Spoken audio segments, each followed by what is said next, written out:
black, white, Latino, Asian, Native American, young, old, gay, straight, men, women, folks with disabilities, all pledging allegiance under the same proud flag to this big, bold country that we love. That's what I see. That's the America I know. Best president in my lifetime, for sure. He was the most statesman-like, the most articulate.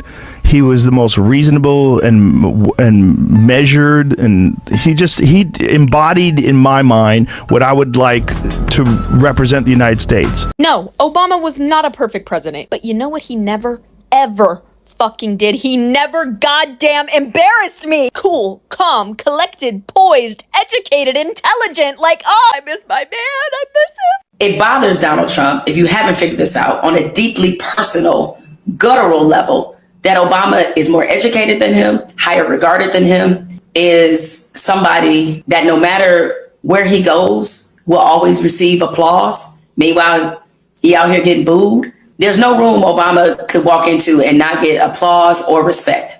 And I would say even among people who are conservatives who also have bashed him. These are the things that strangely keep Donald Trump up at night, is that at the root of the core of it, no matter how many lies he tells himself, he's an embarrassment.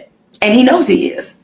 And it bothers him that somebody who hasn't been president in a decade is so much more beloved than he will ever be. He could put his name on 1,000 buildings, and that's never going to change. I miss you too. That's why I came. Now, one of these values is freedom. So let's talk about that for a second. I do not think we have ever had, I don't think we've ever had an election where candidates understand the concept, the idea, and the reality of freedom so differently.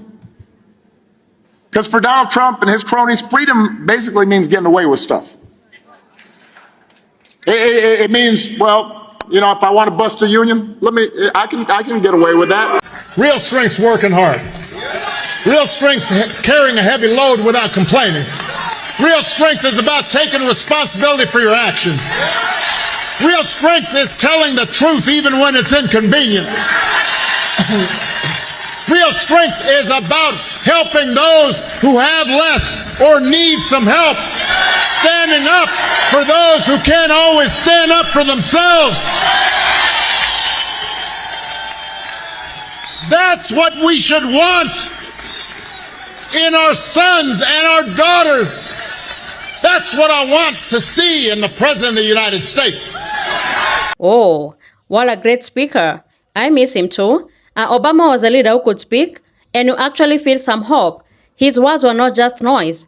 They actually meant something, and his leadership was being felt so different, you know? And I love how he carried himself with intelligence, with calm, and with dignity. And most Americans and people all over the world, they actually saying the same thing, and they miss him. So let's have a look. Please like, share, and subscribe, right? Let's get into it. All right, I just watched a fairly long video of Barack Obama and Mom Donnie with those kids. Red nose, been blowing my nose. It made me cry. Unexpectedly. First of all, those videos are circulating. Please watch them. They are delightful and pure. They're so pure. And Barack Obama and Mom Donnie are so good with the kids. And the kids are so adorable. And the best thing about kids is that they don't care about famous people. And they say whatever they want. And it's perfect. And because Barack Obama and Mom Donnie aren't malignant narcissists like our president, they laughed and thought the kids were adorable and hilarious. And I was just thinking, like, I saw a clip of Trump on Easter talking to kids, which I think he shouldn't be around any children ever, by the way.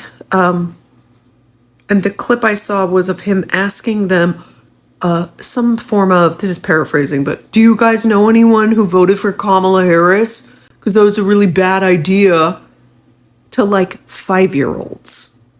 Because of course that's what he did. And he had the Easter bunny standing behind him.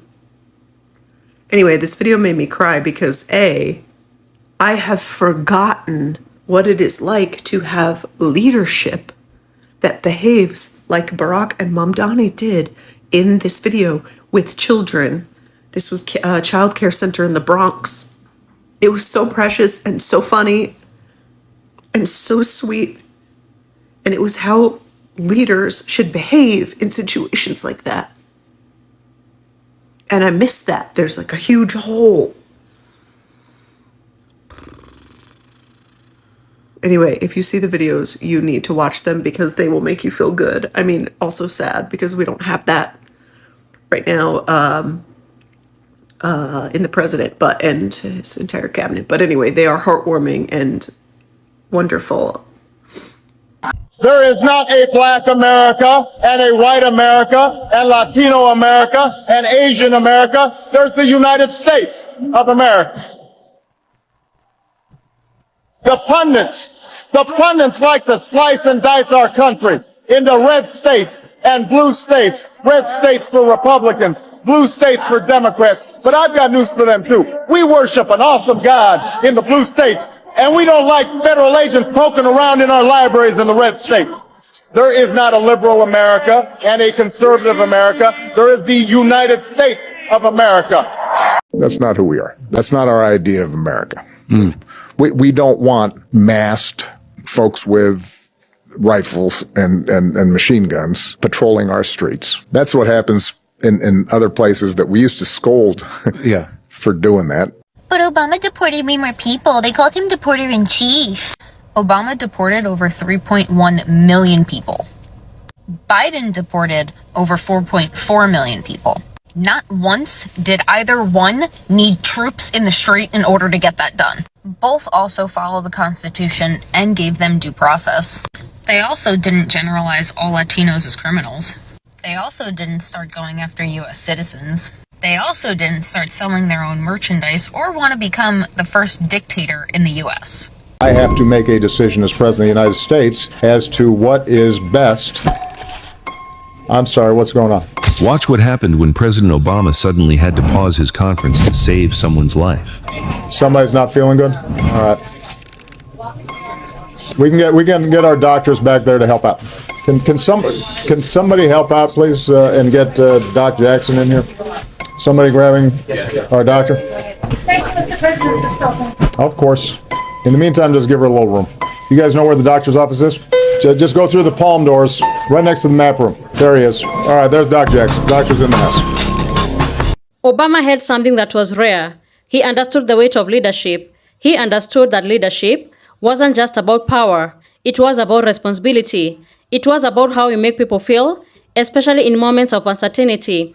And This fear that I am going to die with a pit of sadness in my stomach, wishing that I could go back to a time in history when things made sense. I realize that sounds very boomer, but I'm just talking about like when Obama was president, and for whatever reason, I naively believed that our future was bright. The rogue behavior of agents of the federal government is deeply concerning and dangerous. But we should take a moment to appreciate the extraordinary outpouring of organizing, community building, decency, citizens saying, this is not the America we believe in, and we're going to fight back, and we're going to push back with the truth, and with cameras, and with peaceful protests, and shining a light on the sort of behavior that in the past we've seen in authoritarian countries, and we've seen in dictatorships, but we have not seen in America. I miss that man. I miss having a leader who was able to speak hope into us, was able to ask us to be our best selves on a regular basis. And as much as I appreciate his words, we all know that the resistance we have put up so far is not enough and will not bring down this regime. And I just fear that we have quite a number of dark days ahead of us. Hello, everybody. I actually remember Barack Obama running for president, and I went to see him at St. Louis Arch. I was like so close. And during that campaign, I met Bill Clinton for the second time. I'd already met him, shook his hand, talked to him briefly. I remember it feeling so amazing back then. It just felt so hopeful. And he was the first post 9/11 president, you know. And for me and my group, we were kind of not really trusting President Bush. The whole 9/11 thing was just so weird. But it felt like this new message of like love and unity, caring about others and helping people that, you know, have less. Yeah, Trump, Biden, Trump. This is a wild time, to be honest.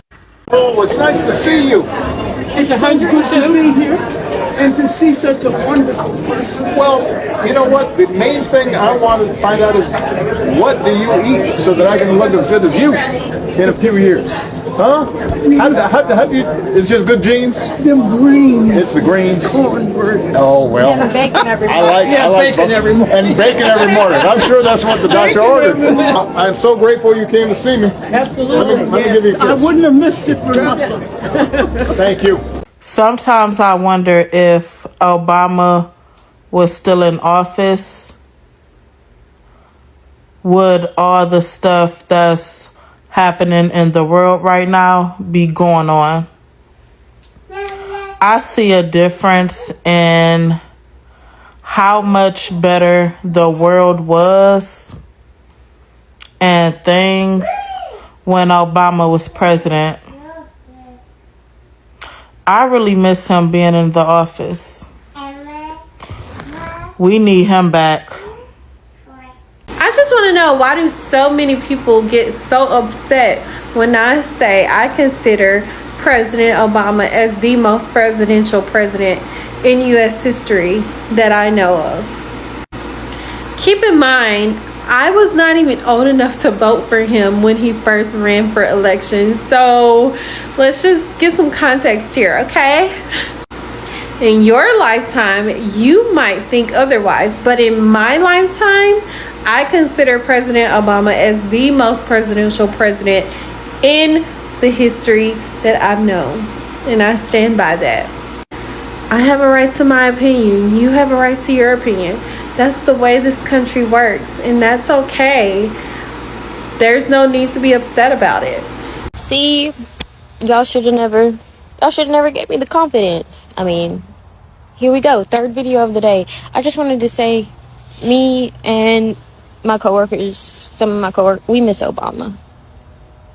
Fuck the Democrat versus that man knew how to address people, knew how to pronounce things, knew how to, articulate himself in a professional presidential manner. And I just wanted to tell y'all, we miss Obama. This shit's sad. Really, it feels like, y'all know what it feels like. It's crazy out here. Let me know if y'all miss Obama. I know y'all do. Do you guys remember when we had to write a letter to the president?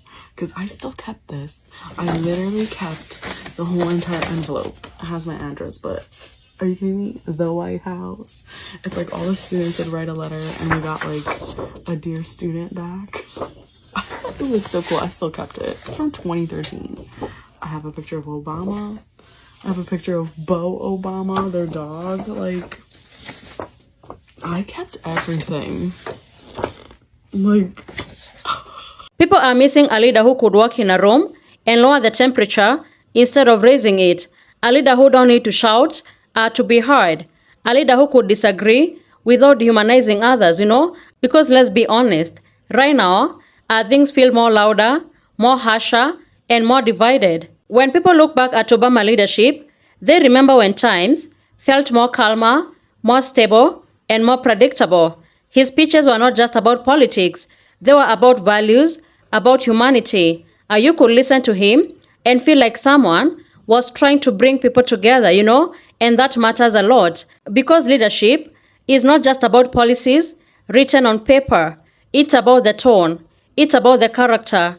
It's about the integrity when no one is watching, Leadership is who you are when no one is voting. And that's exactly why people miss about Obama. Not because he was perfect, because no leader is perfect, but because he led with decency, with empathy, and with thought. There is also something powerful about how he communicated. He didn't just speak to his supporters, He spoke to everybody, even the ones who disagreed with him.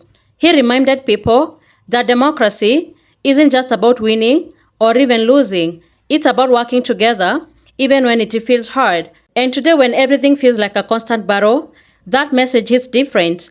People are tired of the division, tired of the hate, tired of the anger, and that's why the nostalgia is growing. Missing Obama is a reflection of what kind of leadership people want moving forward. People are craving leadership that is calm, that is thoughtful, and grounded again. People are craving honesty over performance, substance over noise, unity over division, because leadership is not just about slogans or even promises, It's about character. It's about consistency. It's about how you show up, not when the cameras are on, but when the cameras are off, Thank you so much for tuning in. Be sure to like, subscribe, and share. Have a good one. I'll see you in the next video.